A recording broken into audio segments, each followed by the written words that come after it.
raising awareness. Fighting for rights is never over. We always need to keep fighting for our rights. I'm sorry, we've gone very much over time. Resuming debate. The honourable member for Esquimalt Sanish. Thank you very much, Madam Speaker. I'm pleased to speak today on Bill C-6, though as always, I look forward to the day that we can all be back in the chamber instead of speaking to pinhole cameras.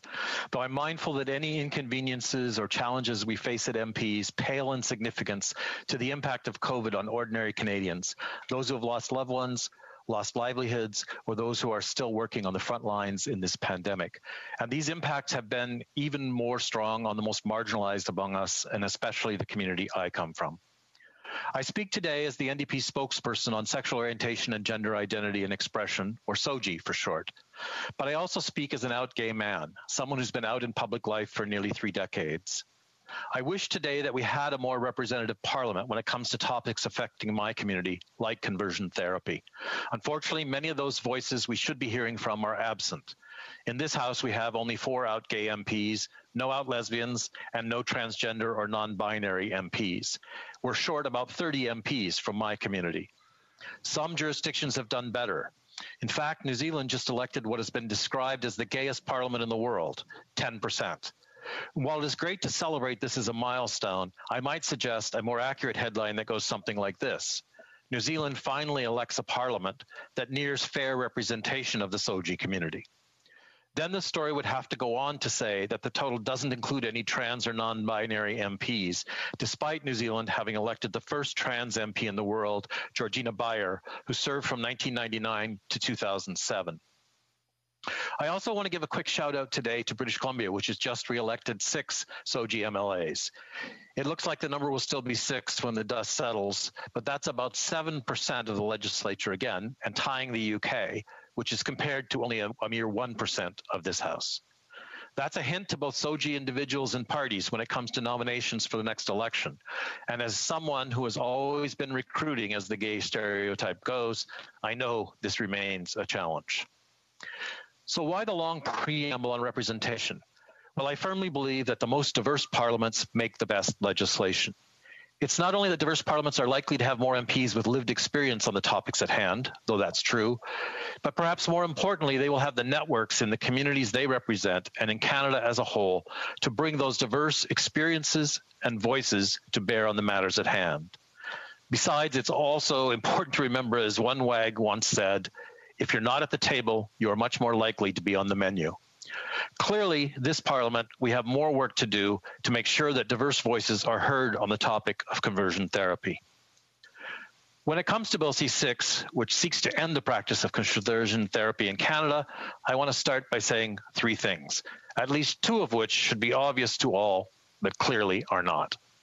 The first is that no one in the SOGI community needs to be fixed because of their sexual orientation, gender identity, or gender expression. The prevalence of homophobia and transphobia makes it hard enough for many of us to live our authentic lives as who we are at home, at work, and everywhere else in our daily lives. The very idea that we can or need to be fixed, that is fundamental to the concept of conversion therapy, only serves to reinforce that homophobia and transphobia. The idea that one's sexual orientation or gender identity could possibly be changed is especially problematic for those who early in their lives are still working their way toward figuring out exactly who they are. For queer youth, the idea that they need to be fixed can and does contribute both to self-hate and to fear of rejection by family and friends, both very damaging to mental health. The second thing that should be obvious, and I think is to most people, is that certain sexual orientations and gender identities and expressions are not better than others. And it is certainly not appropriate for governments to prefer some sexual orientations and gender identities over others. Nor is it appropriate to disadvantage or fail to protect some of our citizens because of their gender identity, gender expression, or sexual orientation. All of us are equally deserving of equal protection under the law, and that is the essence of the issues raised in Bill C-6. Finally, the third thing I want to raise at the outset of this debate is apparently less well understood, though it is a clearly established fact. It is impossible to change someone's sexual orientation or gender identity. and as a result, conversion therapy is harmful to those who are subjected to it. As for the outcomes of these practices, whether they're called conversion therapy or reparative therapy or aversion therapy or gender-affirming therapy, those names don't really matter. The results are always the same. There is no change, and those who are subjected to it suffer from outcomes including guilt and shame, depression, social isolation, and often self-harm or even death by suicide. Fortunately, I myself was never subjected to conversion therapy, though some in my own family were anything but accepting. But I recognize now, ironically, that attempts to beat the gay out of me may have been actually less harmful in the long run than being subjected to conversion therapy. That's because the overt violence allowed me to focus the resulting anger and hostility outward rather than inward on myself. It's frankly hard to imagine that some of the torture that was carried out in the past under the name of therapy actually ever took place. Far too many Canadians were subjected to barbaric practices like electroshock therapy, chemical castration, and even exorcism, as we heard today. Yet, frankly, it's equally hard for me to accept the idea that conversion therapy should still be going on in Canada to this day. No less harmful in its results, even if somewhat less brutal sometimes in its means. The fact that conversion therapy is harmful to those subjected to it is the reason this pernicious practice has been condemned internationally and domestically by health professionals. More than 8 years ago, on May 17th, 2012, on the 22nd anniversary of the removal of homosexuality from the list of recognized mental disorders, the World Health Organization issued a statement labeling conversion therapy to be, and I quote, a serious threat to the health and well-being, even the lives of affected people. 8 years ago, the World Health Organization called for action at the national level to ban and place sanctions on conversion therapy. No organization of health professionals in Canada currently approves of or allows the practice of conversion therapy. No provincial health plans allow for the practice of conversion therapy as part of the public health care system. So conversion therapy is no longer supposed to be taking place within the formal healthcare system in this country. Yet we know that it still goes on in the shadows. And not only is it taking place in Canada, but some Canadians are still being sent for conversion therapy in the United States. A report on conversion therapy in Canada was published in February of this year, which surveyed over 7,200 gay, bisexual, and two-spirit men. More than 20% reported being subjected to some form of conversion therapy. And when it comes to transgender and non-binary Canadians, the numbers approach 50%. So it's one thing to know from formal studies that this is still taking place, but it's quite another to hear the brave survivors who have come forward to tell their stories of the harm they suffered as a result. I encourage all MPs to listen carefully to those stories. When it comes to Bill C-6, let me say again, as we did last March and when the bill was reintroduced recently, New Democrats will be supporting C-6 at second reading. What the bill does can briefly be summarized as follows. It specifically criminalizes subjecting minors to conversion therapy and transporting minors out of Canada for the purpose of conversion therapy. It criminalizes subjecting adults to conversion therapy against their will, and it criminalizes what we call the business of conversion therapy. The main strength of Bill C-6 is its focus on youth. For its young people, that conversion therapy is almost always directed against, and it is young people who suffer the greatest harm from those attempts to force them to be someone that they are not. A second strength is the suite of comprehensive measures to ban the practice or promotion of the business of conversion therapy, which would help ensure the practice is actually shut down by making it illegal to charge for, to profit from, or to advertise conversion therapy for both minors and adults. The bill contains significant power to seek court orders to remove offending materials from online platforms. Now let me stop for a moment here to address the reddest of red herrings concerning this bill. And this is the, quote, what about argument that goes, what about the rights of others? And in particular, what about the rights of others whose religious freedoms might be infringed by this bill? For me, it's always a red flag when I hear arguments that start with, what about? The resort to whataboutism is rarely about promoting real dialogue, but instead is usually a diversionary tactic to take the argument onto grounds that the whatabouters think will make it easier for them to win the argument. What I'm saying is that arguments that start with what about are most often exercises in distraction, rather than attempting to confront the real issues before us. Section 5 of C-6 says clearly that the definition of conversion therapy in the bill does not refer to, and I quote, a person's exploration of their identity or its development. This means that there is nothing in the bill that prevents parents from talking to their children about their sexual orientation or gender identity. Nothing in this bill prevents spiritual leaders from discussing these topics with their followers. Nothing in this bill prohibits anyone from holding bigoted and outdated ideas about sexual orientation or gender identity or expression. What it does prevent is taking those beliefs and ideas and turning them into hateful and harmful practices disguised as therapy. How this bill is an appropriate bill for a free vote is a question that I will continue to have for my Conservative colleagues. Now, returning to the NDP position on this bill, again, as I've said, we'll support it at second reading. But we do believe the bill can and should be improved. So what are those improvements we're looking for? First, we would like to see the government respond positively to the demand from the SOGI community for a full ban on conversion therapy, a ban for adults as well as for children. The minister has made the argument previously that his goal here is to have a bill that is charter challenge proof. His solution has been to design C-6 to avoid possible charter challenges by focusing on non-consenting adults, minors, and the business of conversion therapy. It sets aside the question of so-called consenting adults. This is a good argument in that I do believe this particular bill would survive a charter challenge, and the provisions around the business of conversion therapy included will result in an effective ban on the practice for consenting adults, at least when it comes to paid services. However, I also believe that a total ban would survive a charter challenge, and I would very much like to see any legal opinions that the government might have saying that it would not. In brief, my argument here is that there's an equally compelling charter argument that it's a reasonable limit on fundamental rights to prohibit anyone from giving consent to a practice that is clearly harmful to those subjected to it. And without going too far down the legal rabbit hole here, there is parallel jurisprudence which has upheld restrictions on things like fight clubs that lead me to conclude that a full ban would also be found charter compliant. The second and perhaps more significant area in which the bill can be improved is in the language used to define what conversion therapy is. The language in C-6 is actually pretty good when it comes to the traditional conversion therapy practice directed at sexual orientation. I'm also glad that there is language in the bill attempting to ensure that it covers banning conversion therapy directed at trans and non-binary Canadians.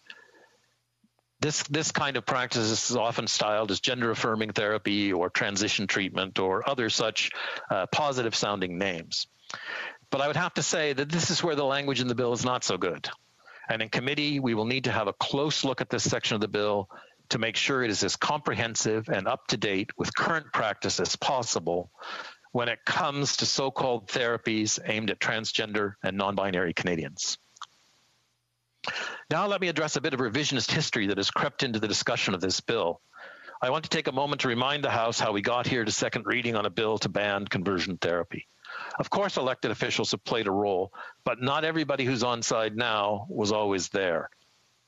Former Saskatoon West NDP MP Sherry Benson, the only out lesbian in the previous parliament, sponsored petition 1833 in that last parliament, which called on the government to ban conversion therapy. That petition received nearly 20,000 signatures.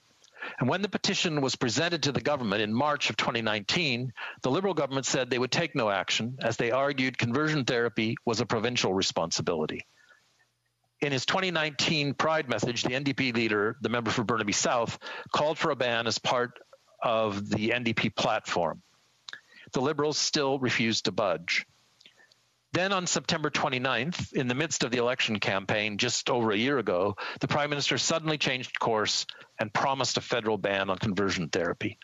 His December 2019 mandate letter for the Justice Minister included instructions to bring forward legislation to ban conversion therapy. And I do thank the Minister for doing so, and I welcome this conversion. But I have no doubt also in the sincerity of his intentions to get a bill through this Parliament which will end this practice. But let me stress today, as always, no progress on SOGI rights has ever taken place that hasn't been fought for by courageous members of our community. And no place has that role been more important than in the case of brave conversion therapy survivors who have stepped up to tell their stories. Without them, the rest of us might have gone on blithely assuming that formal professional condemnation of conversion therapy was enough and had actually stopped this practice. I can't name all of those who've spoken up, but let me quickly point to two who've helped deepen my understanding of how harmful this practice can be and how it continues to go on. Thank you to Erica Muse and Matt Ashcroft for speaking boldly and publicly. Madam Speaker, there are days when the younger me is still surprised that I can stand in the House of Commons and speak as an openly gay man, and even more surprised that I do so as an official party spokesperson on sexual orientation, gender identity, and expression. Yet there are also days when I'm discouraged about the long distance we still have to go to reach full equality and acceptance, especially for transgender and non-binary Canadians. And there are also days when I'm hopeful that we will soon see more MPs from my community, including trans and non-binary representatives. As I said, we need those diverse voices here in the House, and young Canadians need to see those role models. In conclusion, let me say, Madam Speaker, it is time to act, and in fact, long past time to bring an end to this harmful practice. Yet as welcome as new laws banning the practice are, new laws alone will not be sufficient to repair the past damage from conversion therapy, nor to combat the hate that underlies these practices. The government will need to fund capacity building within the SOGI community so that these challenges can be addressed by our community ourselves. And unfortunately, for some from our community, it is far too late, and they will never be able to be brought back with us. I look forward to speedy passage of this bill so that we can get on with the important work of healing. I look forward to the day when we can say that all forms of conversion therapy have been banned from Canada and are no longer practiced. And I look forward to the day that we can fully celebrate the full range of sexual and gender diversity in our country. Thank you, Madam Speaker. Questions and comments. Questions et commentaires. The Honourable Member for Spadina, Fort York. Thank you very much. I'd like to thank my honourable colleague for a very strong and very principled speech. I would expect nothing less from him on this topic. In fact, on virtually every topic he stands on. He challenges us in his comments, and I'm not going to ask a question about his comments. I think they stand for themselves and are well reasoned. My question for him is simply this. Those of us who want to see the day that he speaks of realized have work to do with him. And I'd like to know from his perspective what the next steps Parliament, in fact Canada, needs to take to realize that vision and that dream of his of full equality, and what he challenges us as parliamentarians to take up in battle with them to make sure that all members of his community enjoy the full rights that he speaks to. The Honourable Member for Esquimalt, Saanich, Sooke. Thank you, Madam Speaker, and I thank the Honourable Member for his question. I know we don't have time enough in response to really answer that question. It's one of the reasons I focused on representation in my speech today. I do look forward to the day when we have a more representative House on all grounds, including sexual orientation and gender identity and expression. I would have to say that conversion therapy is an urgent matter because these harms are taking place regularly, unfortunately, within our society. So I'd like us to see this bill pass expeditiously, and I'd like to see it enforced by the end of the year if we can possibly manage that. Thank you. Questions and comments. The Honourable Member for Parry Sound, Muskoka. Thank you, Madam Speaker, and I want to thank my honourable colleague for his advocacy, his bravery, and for his words today. I really do appreciate it. I wanted to really just give the member an opportunity to speak a little bit more about his comments related to a charter challenge and ensuring that this important legislation banning something that is truly heinous and wrong does not get in fact challenged in the courts over the charter. And I felt like he had to speak too quickly about it, and I wanted to give him an opportunity to speak a little bit more about the importance of protecting this from a charter challenge. Member for Esquimalt, Saanich, Sooke. Well, I thank the honourable member for that question. Unfortunately, I believe that no matter what we do, this bill will be challenged in court because of the prevalence of homophobia and transphobia. So, yes, I agree. It's important we write the best bill that we can. But we can't write a bill that deals with the questions of whataboutism that I referred to. This bill is about ending a harmful practice directed at members of my community. And to put it in the most simple terms, the Charter is subject to reasonable limits. And one of those reasonable limits is that others' rights stop at the harm that is done to me. And so I believe that this bill will ultimately survive any Charter challenge. Thank you. Questions and comments. L'honorable député. The honourable member for Saint-Hubert. Thank you.